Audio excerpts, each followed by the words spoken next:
तो ये डिज़ाइन देखो, इसमें कुछ कमी लग रही थी, इसकी सेटिंग अच्छी नहीं थी। तो मैंने बोला कि भाई इसको यहाँ पे लाल वाले की जगह पे सेट कर दो। तो फिर जब यहाँ पे ये सेट किया गया तो नीचे यहाँ और यहाँ का जगह थोड़ा खाली बच रहा था, तो कस्टमर को ये भी अच्छा नहीं लग रहा था।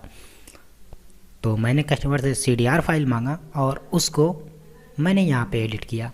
आप देखो नीचे, क्योंकि सच में जगह नहीं बच रहा था इसको कहीं पे लगाने के लिए, तो फिर इधर उधर करने के बाद मैंने क्या किया कि इस वाले इमेज को यहीं पे लगा दिया। यानी दोनों जो आदमी के फ़ोटो थे उनको मैंने यहाँ पे लगा दिया, फिर इस फ़ोटो को बड़ा करके मैंने यहाँ पे लगा दिया, और इस वाले में 2024 नीचे लिखा था तो मैंने उसको ऊपर ही कर दिया यहाँ पे, क्योंकि जिसकी जगह यही है।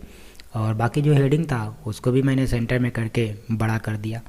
तो ये कुछ इस तरीके से इसकी सेटिंग हो गई। कैसे किया, वीडियो को फास्ट फॉरवर्ड में देख सकते हो।